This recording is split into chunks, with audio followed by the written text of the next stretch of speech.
Hello everyone! In this video, we'll go over the Wordly Wise Book 4 Lesson 9 words. You can follow along at home using your book. Let's get started!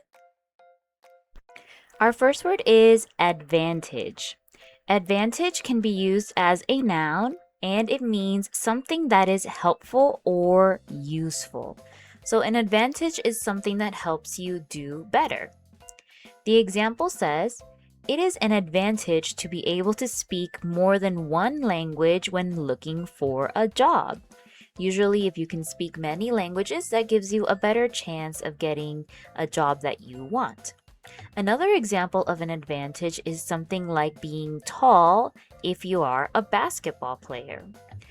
Or I can also say, studying early gave her an advantage on the test. It helped her do better. We can also use advantage as a verb and it changes to take advantage of. It means to make use of or to benefit oneself by treating others unfairly. So, when you take advantage of something, it can be to use something that is helpful, but it can also be treating someone in an unfair way so that you are getting some benefit or something better is happening for you while the other person does not get any benefit. The example says, Martina took advantage of her position as camp leader by giving all the best jobs to her friends. So this is an example of the negative way of using this word in that someone is doing something to get a benefit for themselves while other people are maybe not getting that benefit. So in this sentence, Martina had a position as a leader and she used her position to give the best jobs to her friends. That means that people who were not her friends did not get the best jobs. So it's an unfair advantage, and Martina is taking advantage of her job as a leader. Another example is something like, the older student took advantage of the younger child by tricking him. So this older student probably wanted to do some fun prank just to laugh or have a good time, and he took advantage of the younger student who didn't know about it by splashing water in his face like this. So this example can be taking advantage of another person. I can use it in a positive way by saying something like, I like to take advantage of the free breakfast buffet when I stay at a hotel. Some hotels might have a free buffet, so if you go there and eat the food, then you're taking advantage in a positive way. That buffet is there to help people get some food in the morning, and you're actually using it, so you're taking advantage of it.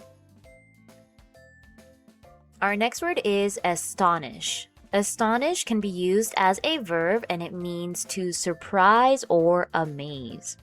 For example, it astonished me to discover that my new friend and I were born on the same day in the same town. So when someone is astonished, they are surprised a lot. So in this example, the person was very surprised that both her and the new friend were born on the same day in the same town. That's something that doesn't usually happen, so it can be amazing and it might astonish someone. Another example could be, my perfect score astonished my parents. If you usually don't get a perfect score, but then suddenly you do, then that might amaze or surprise your parents. So we can use the word astonish instead of just saying amazed. And astonish can also be used as a noun, and it changes to astonishment. It means great surprise or amazement. So the meaning is the same. We're just now using it as a noun. I could say something like, the children watched in astonishment as the magician pulled a rabbit out of the hat. So they watched in astonishment. It's kind of like saying they were in surprise. I could also say something like, he stared in astonishment at the giant cake. So he was full of surprise at how big this cake was. So he looked at it in astonishment. And I could do the same with this picture of this giant whale. I could use it as a verb to say the size of the whale astonished the children on the boat. Or I could say the people on the boat watched in astonishment as the giant whale swam past them. The next word is confirm. Confirm is a verb and it means to show or prove to be true. For example, before giving me a library card, the librarian asked me to confirm my address. So when you confirm something, it means to check and to show that something is true or that it is correct, or you can even use this to agree to something. The second definition is to approve or give one's agreement to do something. So when you confirm something, you're saying that it's true, like in this sentence. When you confirm your address, you are telling the librarian what your correct address is. Another example could be something like, the doctor used a test to confirm the results. Maybe the doctor wants to check that the results you got were actually correct. So they used another test or a different test to confirm or to check again. I can also say the scientist confirmed the results many times before explaining what happened in the experiment. This is something that scientists will often do. They don't just get an answer one time and say that it's true. They try to confirm it or prove that it's true by doing it again and again many times. Another thing you might need to confirm is the time. For example, I could say, we need to confirm the time of the meeting. And the second way of using this word to approve or give one's agreement to, the example says, the members of the Senate vote to confirm Supreme Court judges. So this sentence is talking about in the government, there are people who submit a vote to confirm or to say that they agree to a judge. So we can also use the word confirm in this way as well. The next word is distant. Distant can be used as an adjective and it means very far away in time. Or we can also use it to mean just very far away, not near or close by. So it can either be a place that is far away or a time that is far away. The first example says, space travel in the very distant future may involve journeys to the stars. In this sentence, we use distant to describe the future. So we're not talking about traveling to the stars anytime soon. It's very far away in time. So I'm describing it as the distant future, the very far away future. And for just very far away, the example says, Marco Polo's travels took him to many distant lands. So now we're talking about the place. The land that Marco Polo traveled to was very distant, so it was very far away. Maybe it took him a long time to get there, but we're not talking about the time here. We're talking about just the location of the place. Another example could be something like, we saw a distant mountain across the valley. So this mountain was very far away. I can describe it as a distant mountain. Or I could say something like, the ship looked very tiny in the distant ocean. So in the far away ocean, the ship looked very tiny.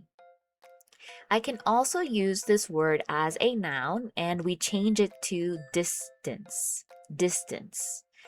It means the length of the space between two places. And now we're using distance as a noun. The example says, the distance between Denine's home and her school was exactly 1 mile. So we're not just saying something is far away, but we're talking about actually the length, how far it is from location 1 until location 2. That amount is called the distance. I could also say something like, the distance from my house to the park is very short. Here in this picture, you can see the house is right next to the park, so the distance is short. Our next word is founder. Founder can be used as a noun, and a founder is a person who sets up something that lasts. And what that means is just that they start something important, like maybe they start a school, a company, or even a country. The example says, George Washington and Thomas Jefferson are two of the founders of the United States. So they were some of the first people to create the United States, so I can describe them as being founders. Another example here, she is the founder of the Animal Rescue Club. So she created this Animal Rescue Club. She is the founder. Or I could use this word in a sentence like, the founder of the school gave a speech. So maybe this man created a school, so he is now the founder of that school. So anyone who starts something like a school, company, or even a country can be called a founder. And founder can also be used as a verb. It means to sink below the surface of the water. This usage of the word is less common than the first usage, though. The example says, the ship struck a rock and foundered before a rescue team could reach it. So in this sentence, unfortunately, a ship hit something and then foundered. So it sank below the surface of the water, just like here in this picture. The next word is hamlet. Hamlet is a noun, and a hamlet is just a small village. So it is usually very small, maybe only a couple hundred or even less than 100 people might live in a hamlet. The example says, one street ran through the hamlet, which had one school, a small store, and about 50 houses. So a hamlet might look like these pictures here.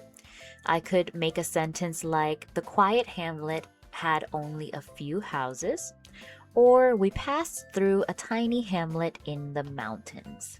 Have you ever been to a hamlet like these here? Our next word is host. Host can be used as a noun to mean a large number. For example, Graceland is visited by hosts of people from all over the world who came to see the house where Elvis Presley lived. So this sentence is talking about a famous house, and hosts of people came to see that house. So when we use the word host here, we're saying that it is a large number of people. I can also use this sentence to say something like, a host of stars filled the night sky. You can see that there's a large number of stars in the night sky. So instead of just saying a large number of stars, I can use this word host, a host of stars. Or I could say something like, the garden had a host of colorful flowers. There's a large number of colorful flowers. Host can also be used to mean one who greets and entertains guests and takes care of their needs at a party or a restaurant. For example, the guests said goodbye to their host and thanked him for a great dinner. So, when you invite someone to your house, you are the host. They are the guest and you are the host. So since they are coming to your house, it's your job to entertain them, maybe give them food or whatever is happening at the party. So that is the way that we can use the word host. And often we also use it to mean the person who works at a restaurant who maybe takes you to your table or says hello to you when you first arrive at the restaurant. So they are also called the host. A host is not the same as a waiter who takes your order and brings you your food.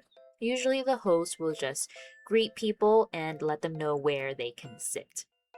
So I could make a sentence like, our restaurant host showed us our table. Our next word is misgiving. A misgiving is a feeling of doubt, uncertainty, or concern about what may happen in the future. For example, if Ellen had any misgivings about joining the group, she gave no sign of it. So, a misgiving is just a worried feeling that someone might have because they think that maybe something is not a good idea. So, in this example sentence, Ellen joined a group, but if she did have any worries about it, she didn't show it. So maybe the people who were in the group didn't realize that she was worried about joining. That's what this sentence is saying. Another example I could give is, he had a misgiving about walking home alone. So maybe he felt worried, he wasn't sure if he could walk home alone. That's a misgiving. Or I could say she felt a misgiving before the scary ride. So maybe she was terrified, she wasn't sure if she would be okay on the scary roller coaster, so she had a misgiving. And in this picture here too, this girl is sharing her strange looking sandwich with the boy. And she says that it's delicious, but he has a misgiving about how the sandwich tastes. He doubts that it is good. So that is a misgiving. The next word is parch. Parch is a verb and it means to make or become very dry. So something becomes extremely dry, or it can also mean lacking water or thirsty. And we use it as an adjective by saying parched in this way. The first example says, the sun parched the fields and made the grass turn brown. Like in this picture here, we're talking about the action of making dry. So the sun is the thing that parched or made dry the fields. I could also say something like, the hot sun parched the plant that was too close to the window, so it made it dry. And in both of those examples, we were talking about making dry. Something became very dry. Now, as an adjective, we're talking about lacking water. So we can say, I felt parched after running outside. I was thirsty. Or I could say, I gave water to the parched plants, but it was too late, just like in this picture here. Another example of using it as an adjective, I could say, the parched girl drank the whole water bottle. The next word is prospect. There's a few different ways we can use the word prospect. The first is as a noun, and it is something that is waited for, expected, or hoped for. So a prospect is something that might happen in the future, especially something that you are expecting to happen or you're hoping that it happens. Or it can also be a little bit negative too, and I'll show you an example soon. First, the example in your book says, all the restaurants were full and there seemed little prospect of our finding a place to eat. So in this sentence, when we say that there's little prospect, it means that there's no hope. Since we have little here, there's not a lot of hope that we will find somewhere to eat since all the restaurants were full. Likewise, I could say something like, there was little prospect of playing outside because it was raining heavily. So there's no hope. He expects that he will not be able to play outside, so there is little prospect. You'll often see the word little used together with prospect in these kind of situations where people don't have a lot of hope or they expect that something can't happen.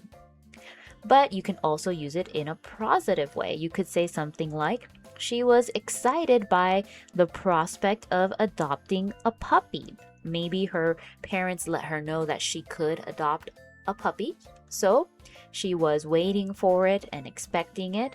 So she was excited by that hope, by that expectation of adopting a puppy. We can also use prospect as a verb, and it means to look in the ground for valuable metals like gold and silver. And likewise, we have the word prospector.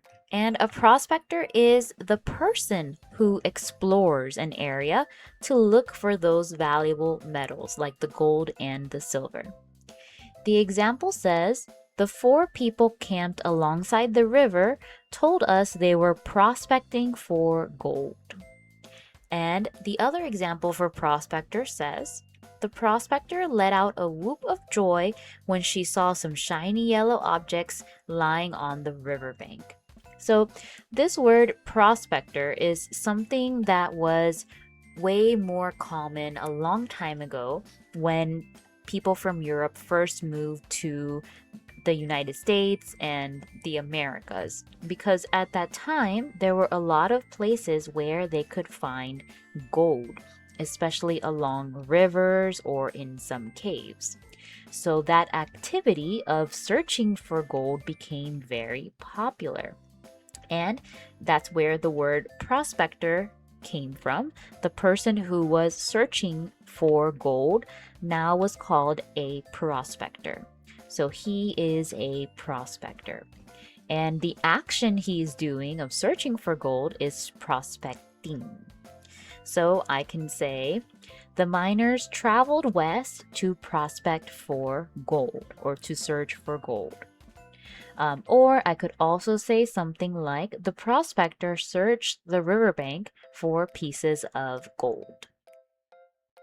This usage of the word is not as common anymore, but you still might find it in stories that you read or in history books.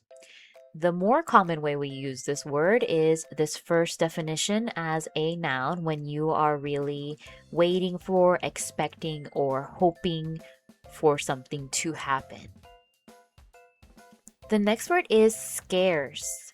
Scarce is an adjective and it means in short supply, not plentiful.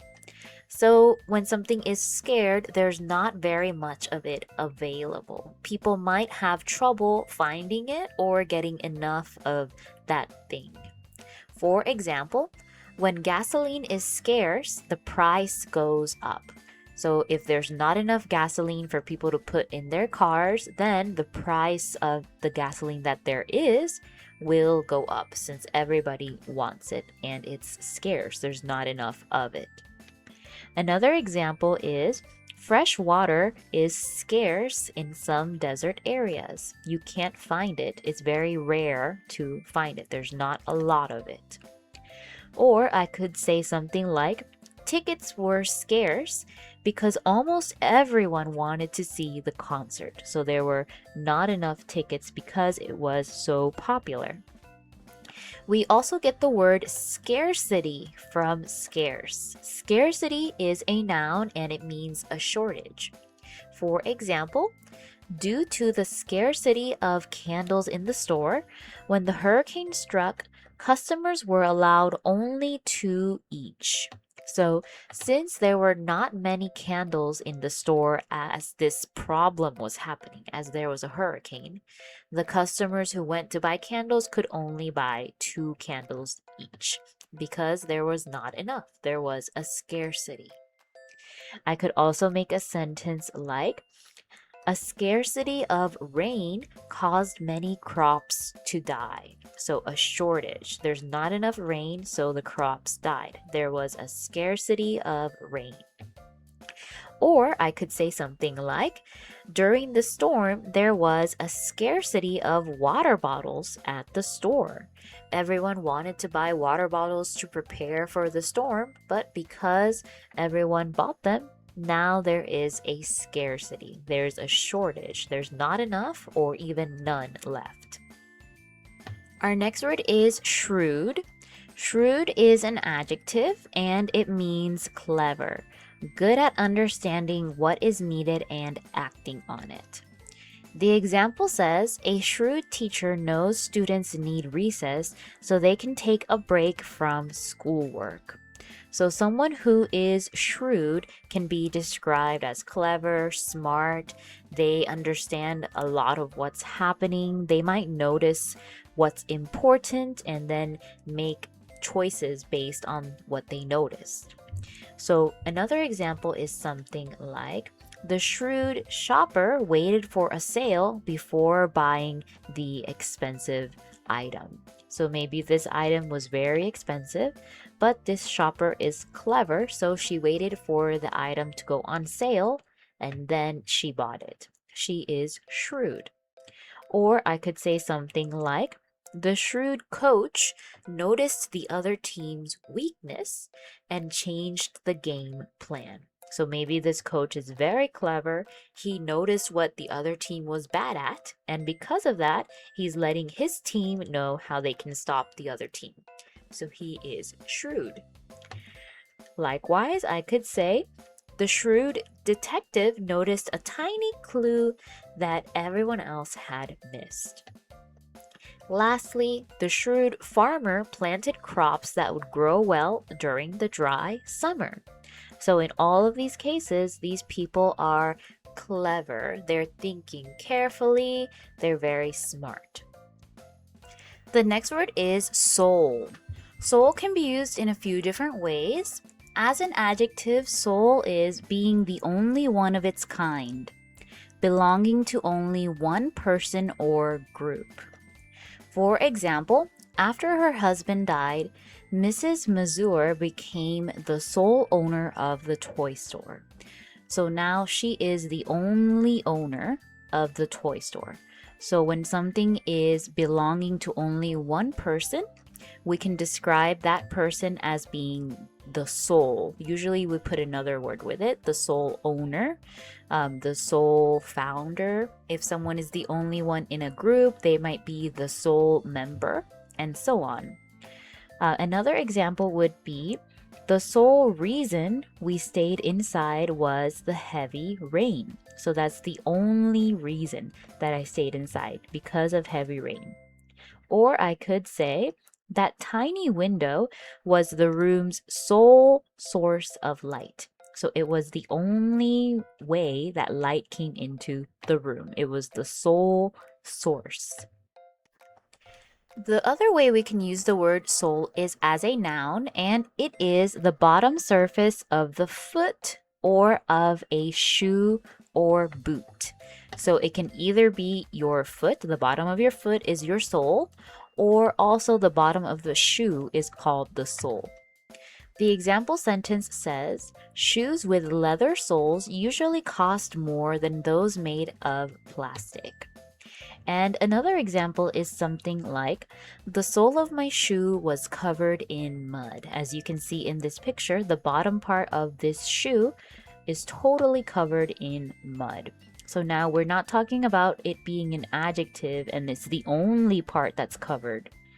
Instead, we're talking about this part of the shoe. This bottom part of the shoe is covered in mud.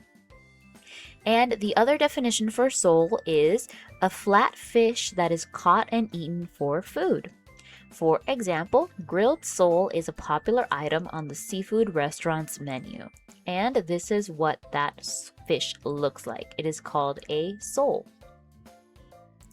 The next word is torment. Torment is a noun. It can also be used as a verb. As a noun, it is great pain or suffering. For example, our dog was a big torment to our cat, so we kept them apart. So torment means that something is having pain or suffering in some way. It can be physical pain or it can be emotional pain too.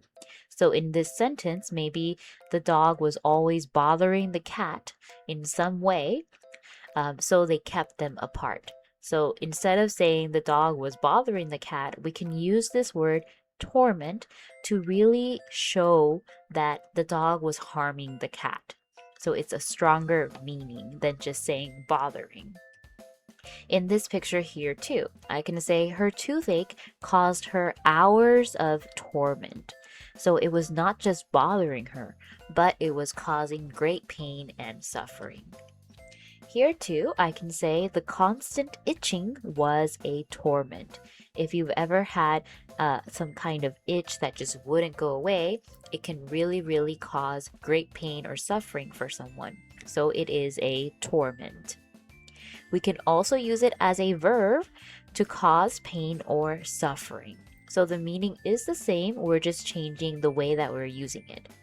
The example says, the memory of insulting her new friend tormented Marguerite until she could apologize. So in this sentence, this person did something bad. They insulted a new friend, maybe accidentally or without realizing it. And she felt so bad about doing that it tormented her. She kept thinking about the memory of what she said, and it bothered her so much because maybe she couldn't apologize yet. She had to wait until the next day to see her friend again. So it kept tormenting her. So a memory or a feeling is also something that can torment you. It can cause you pain. Another example is mosquitoes tormented the campers all night. Mosquitoes are insects that can really torment people because they can cause a lot of pain from their bites and a lot of itching and suffering. And I could also say something like, the memory of losing the game tormented him for weeks. So just like in this example here, a memory of something can keep bothering you or causing you pain or suffering, so it can torment you. The final word is typical. Typical is an adjective and it means being like others of its kind. For example, a typical apartment in this area has 2 bedrooms, a kitchen, a living room, and 1 bathroom.